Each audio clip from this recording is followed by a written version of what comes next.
আসসালামু আলাইকুম। আজকে হলো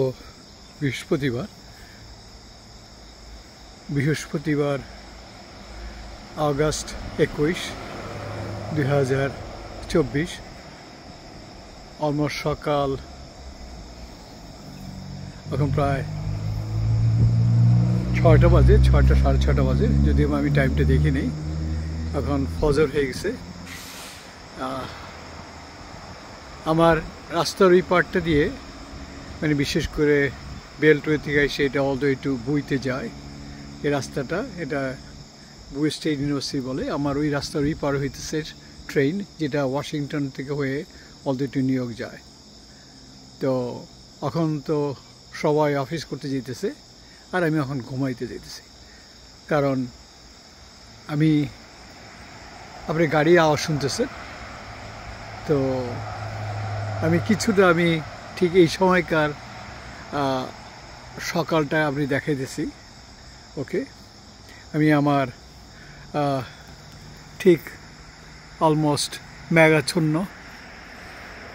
বিশেষ করে একটা টর্নেডো ক্রস করতেছে, যেটা নিউ জার্সি,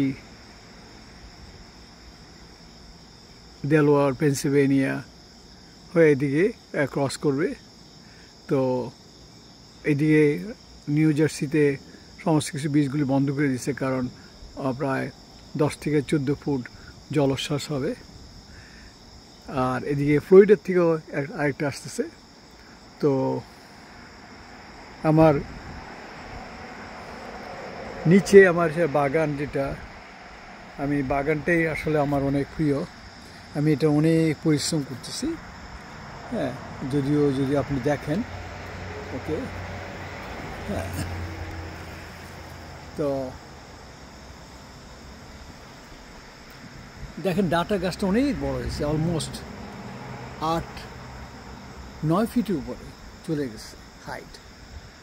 ওকে, আবার আপনি আমার লাউ গাছটা দেখেন নিচ থেকে আসছে, হ্যাঁ, সে আলহামদুলিল্লাহ অনেকটুকু সে বাই আসছে অল দ্য ওয়ে টু, হ্যাঁ, মানে আমি ডেকের উপরে যেই শেডটা করছি সেই শেড পর্যন্ত সে এসে পৌঁছে গেছে, হ্যাঁ। আবার এদিকেও আপনি যদি দেখেন, সে এই পার্টটাতে আরেকটা পার্ট আসতেছে। আর নিচে দেখেন আমার বেশ কিছু গাছ, কিন্তু সিমটা অনেক সিম গাছের হচ্ছে। এটা বিশেষ করে আগস্টের শেষ, এখন প্রায় ফুলের সময় আসতেছে। এটা সেকেন্ড গ্রুপটা, যেটা আগস্ট থেকে সেপ্টেম্বর পর্যন্ত, অক্টোবর পর্যন্ত, এটা ঠান্ডা পর্যন্ত ফলন হবে। ওদিকে এই জায়গাটা যেখানে দেখতেছেন, এই জায়গাটা মরিচ গাছ আছে, দেশীয় মরিচ। আর হ্যাঁ, এখানে টমেটো গাছ আছে, হ্যাঁ। এখানে আমার এটা হলো আমার করলা গাছ, মাশাআল্লাহ আলহামদুলিল্লাহ অনেক বড় হয়েছে। তো আমি অল্প করে একটু একটা পার্টে আসছি, হ্যাঁ। এটা টমেটো, চেরি টমেটো। তারপরে এটা বেলি গাছ, এটা আমার অর্কিড, হ্যাঁ। নিজে আমি বিভিন্ন আইডিয়া করে করি। এখানে এটাও মরিচ গাছ, এটাও দেশি মরিচ গাছ। আমার বেশ কয়েকটা মরিচ গাছ আছে। ওকে, এখন বাইরে খুব সুন্দর টেম্পারেচার, অলমোস্ট 65-এর মতো হবে। ওকে, মানে অলমোস্ট আগস্ট শেষ পর্ব, কারণ এরপর আসতেছে ওকে ফল আসতেছে। আর এটা হলো আমার তাল বেগুন, হ্যাঁ। তো এই গাছটা দেখতেছেন, এটা হলো আমার খেজুর গাছ, যে খেজুর গাছটাকে আমি বারবার আপনাদেরকে দেখাই। ওকে, এই খেজুর গাছটা বয়স অলমোস্ট 4 ইয়ার্সের মতো, হ্যাঁ। আপনি মাশাআল্লাহ দেখেন, ওর সময় আসতেছে এখানে এর থেকে ফলনের জন্য। হয়তো যদি আল্লাহ দেন আগামী বছর হতে পারে। আর এটা হলো আমার মানে সবুজ লেবু, যেটা দেশীয় বাংলাদেশের। ওকে, আমার 2টা লেবু গাছ। আমি এগুলি খেজুর গাছটা যেমন আমি এটাকে ভিতরে নিয়ে যাই, মানে বিশেষ করে যখনই সেপ্টেম্বর শেষ, অক্টোবর ঠান্ডার আগেই লেবু গাছটার ভিতরে চলে যায়, বেলি গাছটা চলে যায়। হ্যাঁ, তারপরে কিছু অর্কিডগুলি যাবে। এটা অর্কিডটা দেখেন। হ্যাঁ, এখানে আমার মরিচ গাছ, ওকে, যেটা লাস্টের মরিচ গাছগুলি আমি লাগাইছি, এগুলি আমার ওয়াইফেরই লাগানো, তো আমি এগুলিকে সেপারেট করছি কি। আর এটা হইতেছে আমার বিলাতি ধনিয়া পাতা। ওকে, এটাও মরিচ, দেশীয় মরিচ, এটা অর্কিড। ওকে, এটা আপনার কচু গাছ, তার মাঝে আপনার আমার ইয়েটা দেখতে পারেন। আর এখানে আমার গ্র্যান্ড চিলড্রেনরা ওরা আসে, ও দুইজনই, একজন হলো প্রায় ক্লোজ টু 4 years, আর একজন হইতেছে 20 months। ওরা দুই বোনই এখানে এসে ওরা পানি দিলে এরা এখানে খেলে। এটা আমার অনেক দিন ইচ্ছা ছিল, আমি এটার মধ্যে পানি দিই, ওরা এসে খেলে এখানে, ওরা বসে। হ্যাঁ, তো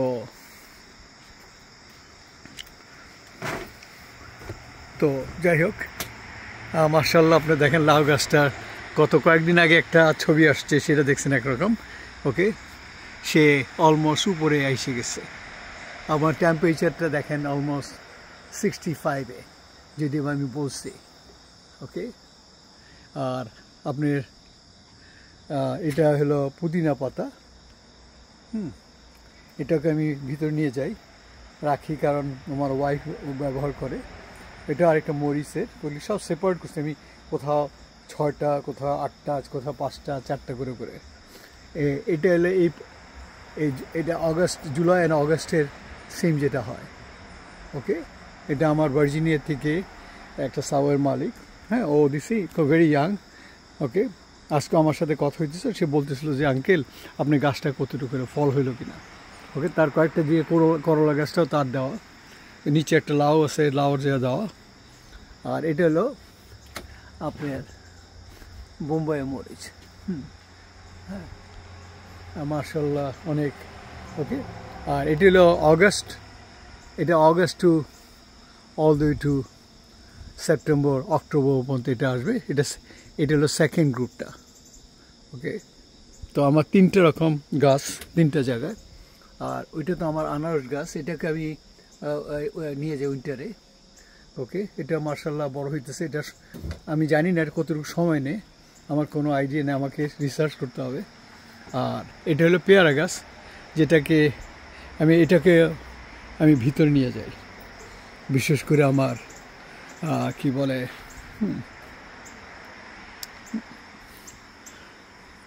মানে উইন্টার আগে। আর এটা আরেকটা আমার লেবু গাছ। ওকে, এটা অনেকটা বাতাবি লেবুর মতোই, জানি না, আল্লাহ যদি ফল দেন তাই হবে। আর এটা হলো আমার টমেটো গাছ। ওকে, বাইরে ভীষণ বিউটিফুল, জাস্ট লাইক আপনি এখন ইউরোপে, আমি গত 4-5 মাস 6 মাস 5-6 মাসে গেছিলাম, ঠিক এরকম একটা ওয়েদার ছিল ওদের। হ্যাঁ, আমরা প্রায় আমার ওয়াইফ মিলে আমরা ইংল্যান্ডে গেছিলাম। আমার চাচা ইংল্যান্ডে আসছেন 1948-এ। ওকে, তো আমার চাচা এক্সপোর্টের ডিপার্টমেন্ট চেয়ারম্যান ছিলেন, উনি ময়মনসিংহ বিশ্ববিদ্যালয়ের ভাইস চ্যান্সেলর ছিলেন উনি। হ্যাঁ, উনি সয়েল সায়েন্টিস্ট।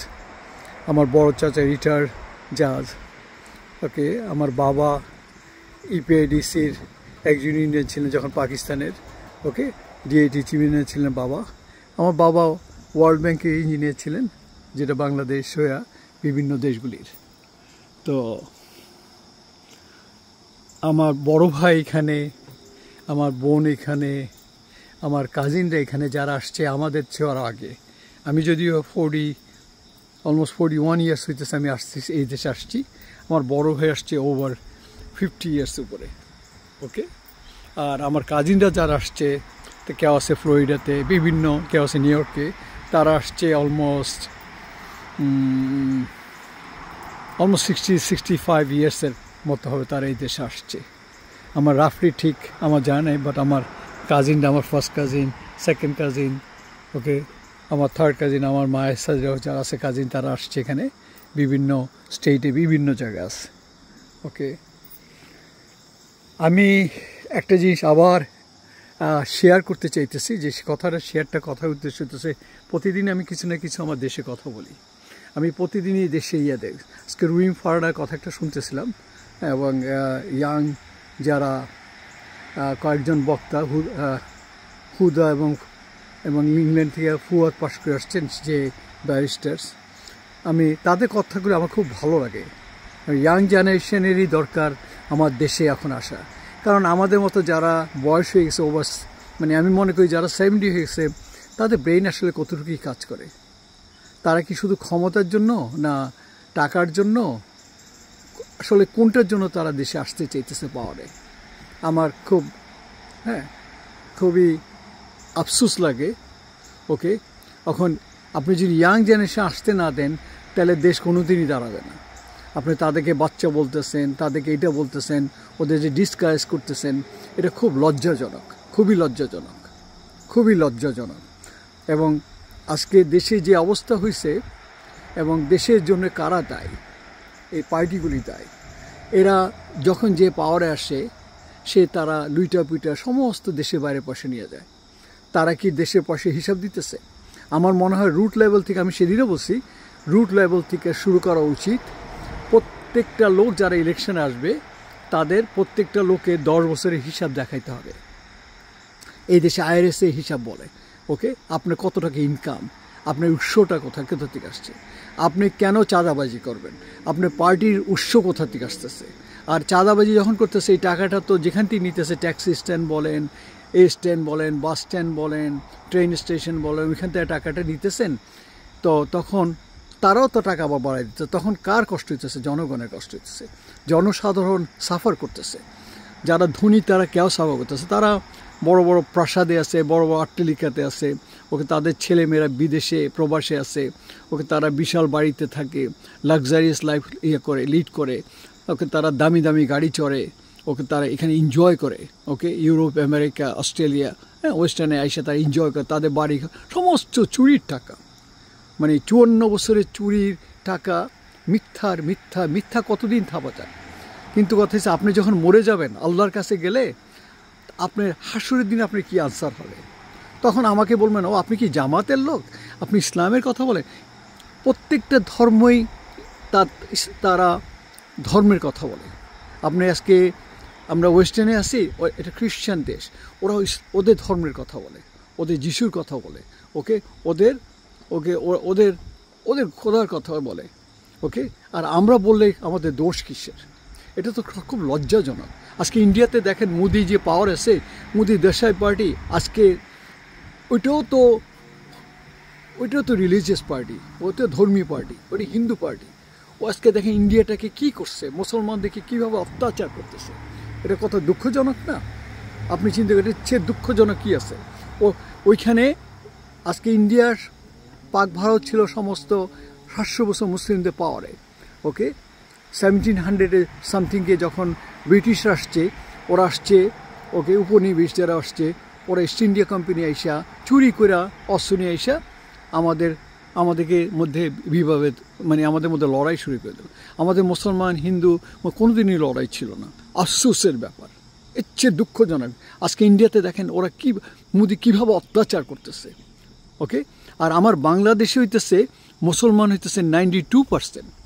আপনি যদি দেখেন, আপনি যারা হিন্দু রিলিজিয়ান আছে তারা দেখেন 6 থেকে 7%, আর বাকিটা তাহলে 92 থেকে আপনি 7% যদি আসেন, ইস যে 99%। আদারওয়াইজে আপনি বৌদ্ধিস্ট বলেন বা খ্রিশ্চান বলেন, তারা 1%, এগুলো 100%। আপনি ইউএসএ সেম থিংই দেখেন, ইহুদি হইতেছে 243%, মুসলিম আছে প্রায় 199, ওকে। আপনি বাকিদের দেখেন, তারা সমস্ত খ্রিশ্চান, ওকে। আফসোস হইতেছে এখানে তো কিছু হয় না, কারণ আমরা যে দেশে আছি, এদেশে আইন আছে। আমার দেশে আইনটা দরকার। আর যারা এমপি হয়, যেটা রুই ফারানা বলতেছিল, আপনি এমপি শুধু সে তো ল মেক করবে, তার তো অন্য কোনো কাজ নেই।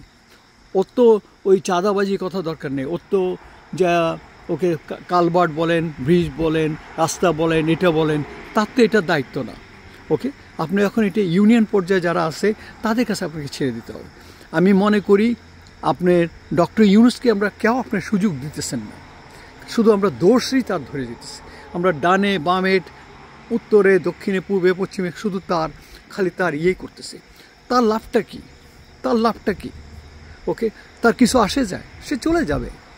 ওকে, সে তো ভিক্ষুক না, সে একটা পৃথিবীর একটা জ্ঞানী লোক। আমাদের কত লজ্জার বিষয়, তার মতো লোককে আমরা কীভাবে অসম্মান করতেছি। কারণ আমরা তো অশিক্ষিত জাতি। কারণ আমাদের শিক্ষিত জাতি শিক্ষার কয়টা পার্সেন্ট? 5, 6, 7%। আপনি দেখেন কত পার্সেন্টেজ। আর যেই দেশের মেয়ের হইতেছে প্রায় 52%, ছেলে হইতেছে 48%। ওকে, সেই দেশে আপনার আমি মনে করি পার্লামেন্টে মেয়েদেরই আসা উচিত অর্ধেকের বেশি। মেয়েরা অনেক শিক্ষিত। কারণ আপনি যদি প্রফেসর ইসলামকে দেখেন, প্রফেসর ইসলাম ওনার ওয়াইফ ওনাকে টেক কেয়ার করছে। ওনার ওয়াইফ ধনী ছিলেন। আমার প্রফেট যখন আসছে উনি মেয়েদেরকে কত সম্মান করছে। আর আমরা ইসলামে তো সেটা বলে নেই, কিন্তু আমি ঘৃণা করতেছি মেয়েদেরকে, বাট দ্যাটস নট রাইট। মেয়েদেরকে আগে আসতে হবে। ইসলামে বলে নাই যে আপনি তাকে চোখ বন্ধ করে তাকে চলতে হবে। তো আশা করি আমার কথাটা বুঝছেন। আপনারা দেশটাকে বিক্রি করেন না অন্য কেউর কাছে। ওকে, আমার দেশ স্বাধীন দেশ। আমি নিজের চোখে স্বাধীনতা দেখছি। ওকে, আমি নিজের চোখে স্বাধীনতা দেখছি, স্বাধীনতার আগ দেখছি। আমি স্বাধীনতার সময় দেখছি পাকিস্তানিরা কী করছে, স্বাধীনতার পরে আমি রক্ষী বাহিনীরা কী করছে সেটাও দেখছি। কারণ I went to model school, Dhaka model school, যেটা গণভবনের উল্টো দিকে। ওকে, গণভবনের উপরে যেয়ে আমি দাঁড়ায় ওইখানে এক সময় পিছু করছি।